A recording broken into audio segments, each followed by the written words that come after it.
This week's episode is dedicated to the men and women of Canada who have sacrificed their lives for our country.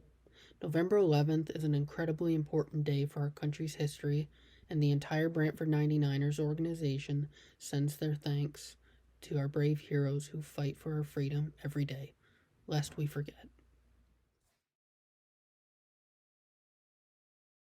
Nine! The 9-9. We're the 9-9. Now works his way back and what a save! Big club and stop from Burleigh.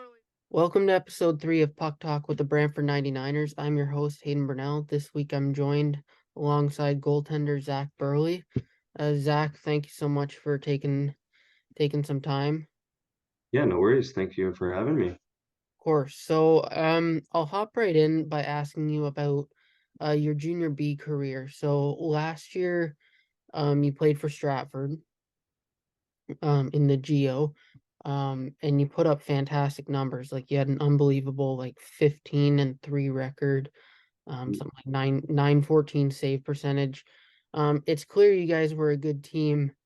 I followed the GO pretty closely last year, mostly for the Kilty Bees. But when I saw that you guys were one of the final 3 teams, I kind of saw you guys as the underdogs. Did you guys kind of see yourselves as the underdogs? No. I like from the beginning of the season we knew that we were going to be good. We had a lot of 20-year-olds that were, very, very skilled. We were a gritty team that just outworked most teams. So, from the beginning we were like, yeah, we're going to go far. So, Yeah, you guys were able to take down the Siskins, which were the number 1 seed. mhm. And then when you won, I believe it's called the Cherry Cup for Yep. the Midwestern Conference Champions. It was a new format they introduced either last year or the year before, where the 3 conference winners kind of played each other twice, and then Mhm. from there they'd figure out who the final 2 were. Um, was that kind of did you guys find that like an odd setup, or like did you really not focus on that, I guess?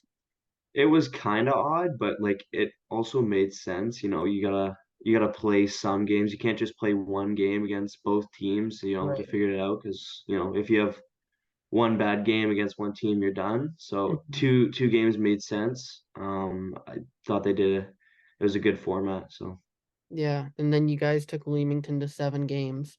hmm You did get some playoff games in there. What series did you get in for? I played the first series against Caledon where we went 4-0. Oh, So yeah. It's because my goalie partner was mainly hurt for like the first half of that series and then came back. Um, so yeah. so I believe that was Owen Wilmore, if I'm not mistaken, who Yeah. is now with the London Knights. Was he traded to Stratford like halfway through the season? Yep. Yeah. We had another goalie who came from the States.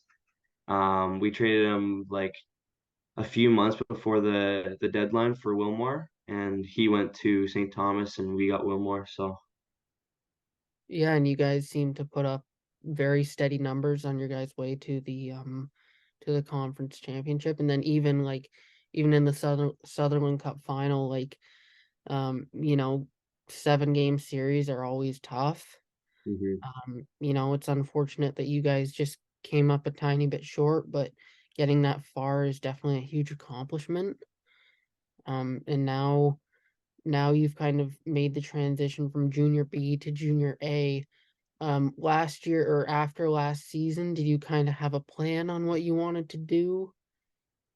I knew I wanted to go to junior A. I just didn't feel like staying in junior B because I knew like I was better, or like knew I could move up the ranks. So I just, over the summer was working with my advisor to get me to junior A. So, and luckily it worked out. Beautiful. So have you noticed much of a skill difference between junior B and junior A? Um, I think it's like the skill difference isn't really that much more than like it's less than people expect it to be. It definitely like the pace of the game is a tiny bit faster, but just I think the players are a lot smarter, really. Like with their passes, they're more efficient. Like the shot speed is pretty much similar. But yeah, it's just smarts and a little bit of pace. Nice. Now you obviously got him with Brantford here, and you've got Aiden Barry as a goaltending partner. I guess you guys didn't play against each other last year. You're both in the Geo, but he was with St. Catharines, right? So Yeah, yeah. you guys didn't do interconference matchups. Uh, No, they like I know the Geo just started doing interconference matches this year, okay, but I didn't know that. yeah. Okay. So what was your first impression on Aiden Barry being your goaltending partner? At the start, he was like really quiet. Never really got to talk to him, but over the few games, he's opened up and just love him, love him. Yeah, he's a great guy. I kind of see you guys as a bit of opposites. Yeah, On game days when he's getting the start, like he's all dialed in, but you're still good to like chat with everyone, and it doesn't impact your performance. Like I feel like every goaltender kind of has their own like ritual. Um, do you have do you have a pregame ritual that you follow before every game, or are you kind of more laid back? I'm more laid back, but like the main ritual that I try to follow is just not thinking about the game. I try to take everything like lighthearted and just keep my mind off it and just have fun. That's mainly like what my secret is, just have fun throughout the games. If I'm not having fun, then I'm probably not doing well. So, Yeah, so you're an '05 if I'm not mistaken, right? yep. So you got 2 more years of eligibility because Barry, this is his overage year. hmm So you are finishing up high school, or do you finish up last year? I finished up last year. Okay, so right now are you just kind of focusing on hockey, or do you have um do you have a plan for like continuing education, or what, or are you just kind of taking it like season by season? Right now, for school wise, I'm just, studying for SATs. I got like a book over here that just studying it may like a few days a week just to keep in the rhythm of school. So, if I do go D1, I won't be rusty. So, You wear number one with the 99ers, but on your equipment I've noticed you've got stitched in ZB72. And you've told me you're a Flyers fan, so I'm just gonna connect the dots. I'm assuming 72 is your go-to. I only got to wear 72 one year and it was in U16 for COVID year. But I've been one my whole life and then switched to 72 in U16. And then went to back to one U18 and then junior B last year was 30. So I've Maybe had 30 a lot of numbers. So around the map. yeah, I know, usually I take 72 if, yeah, it's the option. So yeah, a lot of players like have like they care more about it. Like they need a certain number. Other yeah. other players seem to not care. Being on Brantford this year, did you know it was going to be Brantford? Like, did you have a list of teams kind of narrowed down when you wanted to make the hop, or No, not really.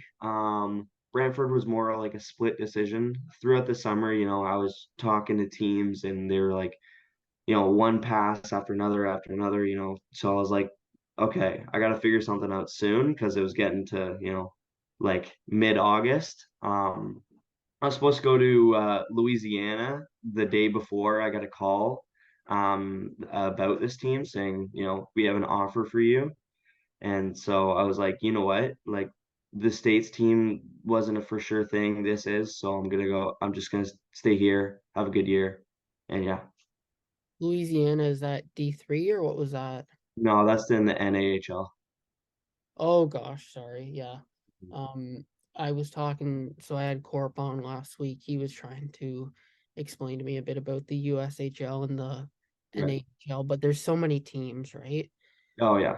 Teams down there. So you grew up playing minor hockey with a couple different teams, if I'm not mistaken. You were in Cambridge for a bit. You were in Huron Perth, but you're Hmm. centered like you're from Orangeville. Is that true? Yeah, I'm from Orangeville, but just moved to like South Tillsonburg a few months ago. Okay, so growing up, say minor hockey, where was your like? Did you have a couple years in a row where you were with the same program? Uh no, like for my first few years at AAA, I went from playing for Brampton to then playing for Halton and then playing for Guelph in the OMHA. And then after Guelph, I got sent back down to play Double A in Orangeville, which then I popped back up and played Cambridge for 3 years in the Alliance. Touch on what you think of this year's coaching staff with Jaws and Daly. Have you noticed like a big difference with them as opposed to coaches in the past? We don't have a specific like goaltending coach, but Mhm. have Mark and Mike kind of helped you like reach a new level of your game, or like are they able to kind of help you and Barry with like certain things like Yeah, like Mike and Jozzy have been great. They're nice, light-hearted coaches, so it's been real nice to resonate with them. They've done a real good job, kind of easing me into the league. Played some good teams, played Collingwood 2 weeks ago, so that was a good test of my ability. I feel like they've done a good job kind of, teaching me what it takes to be in this league and to be at a high level. So I think it's been great. players? Like, are you close? Does a name or two come to mind when like that you're close with? I mainly try to, stick with everybody. I'm not really, resonating with more than one person. I just try to mingle around the room, talk to guys. There are some people that, that I'm more social with, but, it doesn't really matter. What are your thoughts on the team's leadership group? Yeah, like all of them are great, great leaders. They've really guided this team into a more positive environment. So, yeah, the stories I heard from last year, it's a lot better here. So, Well, Zach, I want to thank you for your time and best of luck for the rest of the season. yeah, thank you. I want to thank Zach for taking the time to be this week's show guest. Tune in next week for another episode of Puck Talk with the Brantford 99ers. 9-9! The 9-9. We're the 9-9.